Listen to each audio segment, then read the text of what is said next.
21শে জুলাইয়ের শহীদ দিবসের মঞ্চ থেকে বক্তব্য রাখার সময় বাংলাদেশ প্রসঙ্গেও কথা বলতে শোনা গিয়েছে মমতা বন্দ্যোপাধ্যায়কে।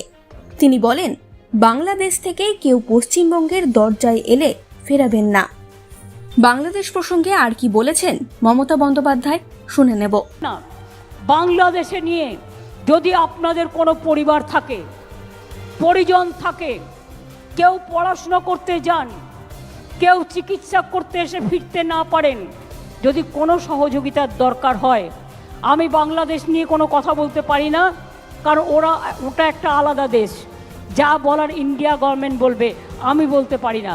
কিন্তু আমি এটুকু বলতে পারি, অসহায় মানুষ যদি বাংলায় দরজা খটখটানি করে, আমরা তাদের আশ্রয় নিশ্চয়ই দেব। তার কারণ এটা ইউনাইটেড নেশনসের একটা রেজুলেশন আছে।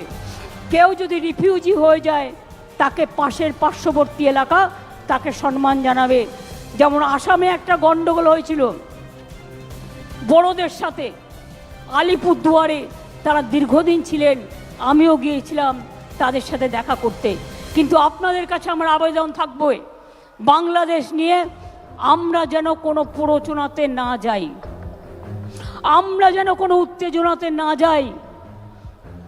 আমাদের সহমর্মিতা, আমাদের দুঃখ, সে যারই রক্ত ঝরুক তাদের জন্য আছে। আমরা দুঃখী, আমরাও খবর রাখছি। ছাত্রছাত্রীদের মহান প্রাণ, তাজা প্রাণগুলো চলে যাচ্ছে। আমরা তাদের সকলকে, আমার অন্য কিছু বলার নেই। আচ্ছা, উনি যদি অসুস্থ হয়ে থাকেন, ওখানে অ্যাম্বুলেন্স আছে, প্লিজ আপনারা ব্যারিকেডটা পুলিশের খুলে দিন, একটা ব্যারিকেড খুলে দিন যাতে আসতে পারে, যেখানটা খোলার জায়গা আছে নিয়ে যান। হ্যাঁ, আমাদের সব অ্যারেঞ্জমেন্ট আছে, চিন্তা করবেন না। আর ওনার পরিবারের সাথে একজনকে নিয়ে যান, যে গ্রাম থেকে এসছেন, যাকে উনি চেনেন, সাথে একজন যান, যাতে আপনারা দেখে রাখতে পারবেন। পরে ফিরলেও ব্যবস্থা আমরা করে দেবো, চিন্তা করবেন না। আমি এটুকু বলে দেখুন, আমি আমার বক্তৃতা শেষ করবার আগে রৌদ্র ওঠালাম, তারপরে বক্তৃতা শেষ করছি। ঝড় এলো, বৃষ্টি এলো, বর্ষা এলো, দুর্যোগ এলো, আবার কেটে গেল।